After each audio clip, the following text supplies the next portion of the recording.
ఈ కార్యక్రమానికి అధ్యక్షత వహిస్తున్నటువంటి మండల పార్టీ అధ్యక్షుడు ఎల్దోజు నరేష్ గారికి, స్థానిక శాసనసభ్యులు మండల సమీర్ గారికి, అన్న కాబోయే ఎంపీ అయినటువంటి సమర్ కుమార్ గారికి, అదే రకంగా ఎమ్మెల్సీ అభ్యర్థి మన ఈ 10 సంవత్సరాల పాటు టీఆర్ఎస్ ప్రభుత్వాన్ని ఏ రకంగా చేస్తున్నటువంటి మోసాలన్నింటినీ కూడా ఎండగడుతూ యూనివర్స్ ద్వారా మొత్తం యావత్ తెలంగాణ ప్రజలకి చైతన్యపరిచి మొన్న జరిగినటువంటి ఎమ్మెల్సీ ఎన్నికల్లో మొదటి ప్రాధాన్యత ఓటు 83,000 సాధించి మొన్న గెలిచినటువంటి పల్లా రాయచూడానికి ముచ్చంబలు పండించినటువంటి అన్న తీంబార్ మల్లన్న గారికి ఖచ్చితంగా ఈ ఎన్నికలలో ఖచ్చితంగా గెలుస్తాడు. ఇండిపెండెంట్ గానే 83,000 ఓట్లు మొదటి ప్రాధాన్యత సాధించినటువంటి అతను. కాబట్టి ఈసారి మన కాంగ్రెస్ పార్టీ యొక్క అండ ఉన్నది అన్న నేను చెప్తున్నాను. జిల్లా సూర్యాపేట జిల్లా లెక్కల ఫోరం ప్రధాన కార్యదర్శిని ఖచ్చితంగా మేమందరం కలిసి మీ భారీ మెజారిటీ కృషి చేస్తామని చెప్పి ఈ వేదిక ద్వారా మీకు నేను విజ్ఞప్తి చేస్తా ఉన్నాను.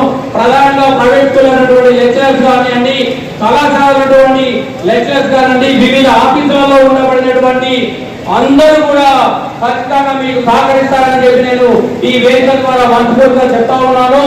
అన్న నేను చెప్తా ఉన్నాను, ఇప్పుడు పార్టీ బలం ఉన్నది.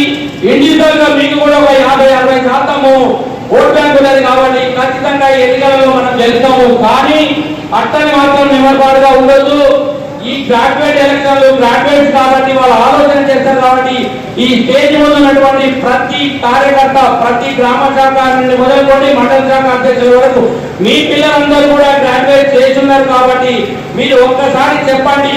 ఇంతవరకు నేను చెప్తాను, కమలవాయి గారు గెలిచారు, అదే రకంగా పల్లా గెలిచారు. కానీ ఏ ఒక్కరు కూడా గ్రాడ్యుయేట్ గురించి ఏ ఒక్కరు కూడా వాళ్ళు శాసన మండలిలో ప్రశ్నించలేదు.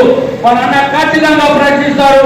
రాబోయేటువంటి గ్రాడ్యుయేట్స్ కానీ ఉద్యోగస్తులకు కానీ ఎవరికైనా మాకు కావాల్సినటువంటి హక్కులను ఖచ్చితంగా వారు సాధిస్తారని చెప్పి నేను ఈ వేదిక ద్వారా వారిని మనస్ఫూర్తిగా కోరుకుంటూ, అదే రకంగా వారికి ఖచ్చితంగా మా మద్దతు ఉంటుందని చెప్పి మేము కోరుకుంటూ సెలవు తీసుకుంటా ఉన్నాం.